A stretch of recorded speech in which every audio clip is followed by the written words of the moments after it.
Let's take a second look at the words of Thomas Jefferson, a deeper look at exactly who owns and operates the private banks known as the Federal Reserve System, and what their mission statement might be. The banks and corporations that will grow up around them will deprive the people of all their prosperity. Interesting that Jefferson not only mentions the banks that will grow up, but the corporations as well. Bear in mind that each one of the Federal Reserve Banks is basically a private corporation. Neither you and I, the people, nor the federal government for that matter, own these corporations, these so-called banks. They are owned by other corporations, known as member banks. The Fed was formed not in Washington, D.C., not in the halls of Congress or some meeting room, but it was formed on a private island off the coast of Georgia called Jekyll Island. This island in those days was a club they called the Jekyll Island Club, and its members were a relatively small group of billionaires from New York, people like J.P. Morgan and William Rockefeller and their business associates. When they went to the island, they all traveled aboard the private railroad car of Senator Nelson Aldrich. This was November of 1910, and he and 6 other men were told they mustn't be seen together, they couldn't dine together on that evening, and they must avoid newspaper reporters at all costs. One of them carried a shotgun. Just in case he had been confronted by a reporter, he was prepared to tell them that he was going on a duck hunting trip. When they got on board this railroad car, they were told not to address each other by last names, first names only. And 2 of them even went further and they adopted code names. They were concerned that the identities of all of these 7 men might be known to the servants on board the car, and that the servants might talk about it. And in that fashion, the word would get out. Even when they got to the island and went to the clubhouse, they had replaced all of the normal servants with new servants who didn't know any of these people. And they created the Federal Reserve under those kinds of conditions of great secrecy. I can assure you that very few wars of history have ever been plotted under conditions of greater secrecy than that. According to accidental releases of Fed stockholder information, as of 11:05 a.m., Tuesday, July 26, 1983, 5 member banks own 53% of the stock in the Federal Reserve Bank of New York, the most major of the 12 Federal Reserve banks around the country. This is a controlling interest in the controlling bank. The major stockholders of this major bank, however, are confidential. No one, not even the government or the President of the United States, knows who they are, nor can they find out. We all began to lose track of this ownership on Tuesday, the 26th of July, 1983. Only a small group of elite insiders knows who these owners or controlling agents are in present time. Does this sound like a Thomas Jefferson operation? Does this so-called Federal Reserve System sound like something Ben Franklin, the man who invented the pot-bellied stove and co-authored the Constitution, would set up?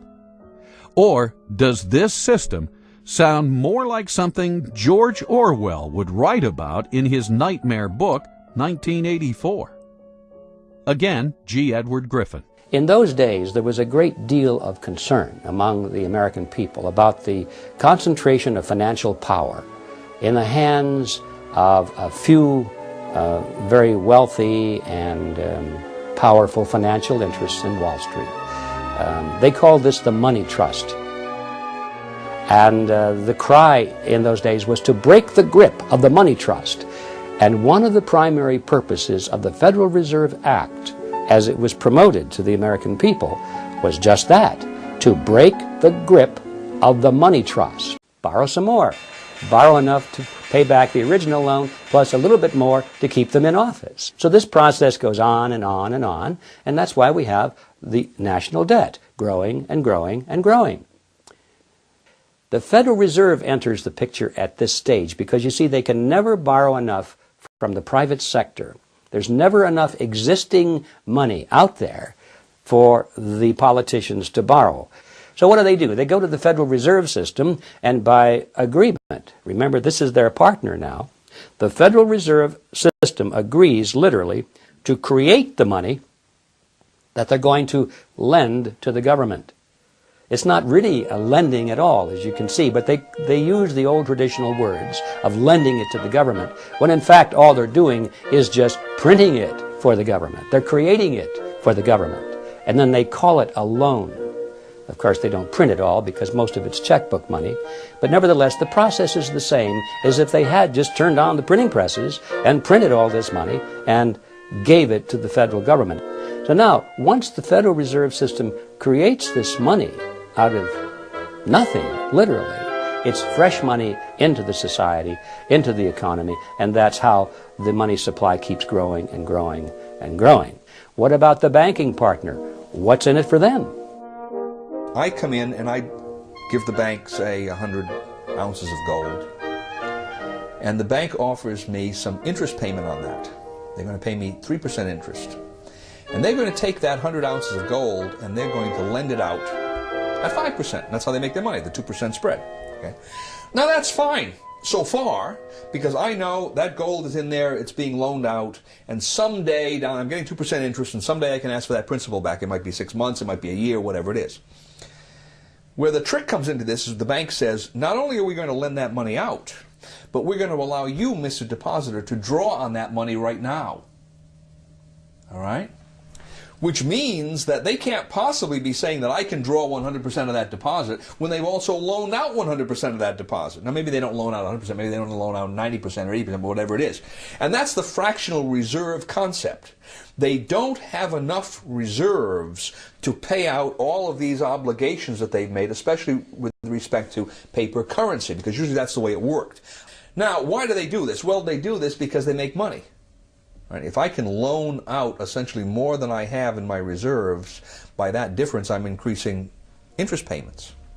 So the bankers are beneficiaries of this, and obviously the first lender, the person that receives that money, is a beneficiary because he's getting money they wouldn't have gotten otherwise, even though he has to pay interest on it.